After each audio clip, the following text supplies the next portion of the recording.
Assalamualaikum warahmatullahi wabarakatuh. Saya Ibu Tuti Mudayani, pengajar SMK Negeri 2 Cimahi, mata pelajaran Ilmu Pengetahuan Alam dan Sosial. Dalam hal ini saya akan memaparkan tentang interaksi sosial. Manusia terlahir memiliki naluri untuk selalu hidup berkelompok, sehingga ia perlu melakukan adaptasi baik dengan individu lain maupun dengan lingkungannya. Adaptasi yang dilakukan oleh individu satu dengan lainnya, kelompok, dan masyarakat dilakukan melalui pertemuan, interaksi, dan komunikasi.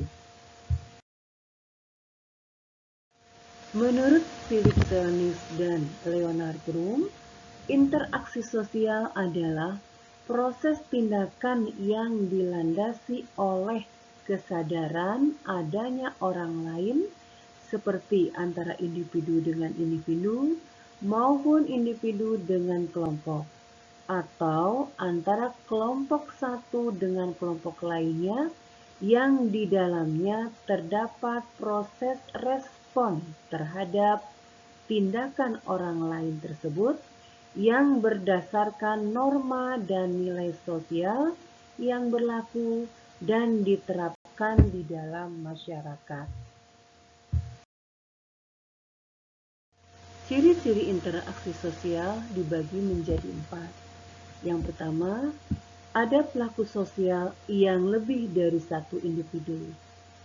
Proses interaksi sosial akan terjadi apabila ada lebih dari satu individu. Yang kedua, dalam interaksi terdapat proses komunikasi antar pelaku sosial yang dapat dilakukan secara lisan, isyarat, maupun gerakan tubuh. Yang ketiga, memiliki dimensi waktu seperti masa lampau, masa kini, dan masa yang akan datang. Hal ini menjelaskan bahwa proses interaksi sosial pernah terjadi di masa lampau, di masa kini, dan bahkan masa yang akan datang. Dan yang keempat, memiliki maksud atau tujuan tertentu yang ingin dicapai dalam melakukan interaksi sosial. Syarat agar interaksi sosial dapat terjadi, maka harus ada komunikasi dan kontak sosial. Komunikasi adalah proses penyampaian informasi, baik itu sebuah gagasan, ide, dan pesan dari satu individu ke individu lainnya, atau untuk saling mempengaruhi. Proses komunikasi dapat terjadi dengan dua cara, yaitu komunikasi verbal atau komunikasi dalam bentuk lisan maupun tulisan, dan komunikasi nonverbal atau komunikasi yang menggunakan simbol-simbol, misalnya bahasa isyarat atau gestur tubuh.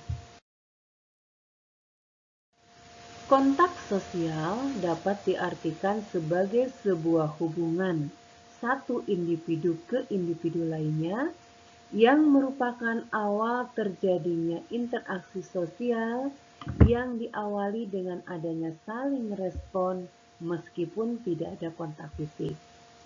Proses kontak sosial dibagi menjadi dua jenis, yaitu kontak secara langsung atau kontak sosial primer dan kontak tidak langsung atau kontak sosial sekunder. Kontak sosial primer adalah hubungan timbal balik baik antar individu maupun antar kelompok yang terjadi secara fisik atau tatap muka.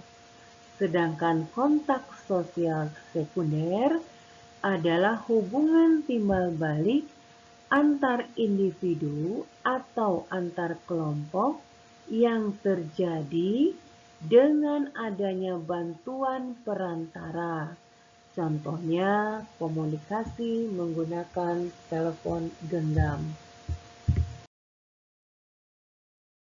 Jenis-jenis interaksi sosial ada 4, yaitu jenis interaksi antar individu, antar kelompok, antara individu dengan kelompok, dan antara kelompok dan individu. Sedangkan bentuk interaksi sosial dibagi menjadi 2, yaitu bentuk asosiatif adalah bentuk interaksi sosial yang memiliki hasil respon yang baik atau positif, sehingga menghasilkan kerjasama, akomodasi, dan asimilasi, serta amalgamasi dan akulturasi.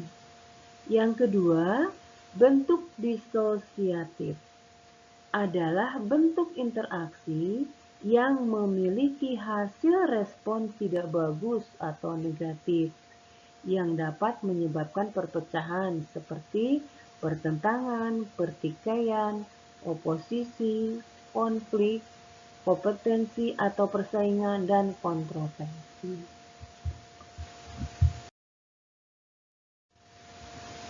Demikian tadi pembahasan mengenai interaksi sosial. Terima kasih, semoga bermanfaat. Kita berjumpa lagi pada kesempatan yang lain dengan pembahasan materi yang berbeda.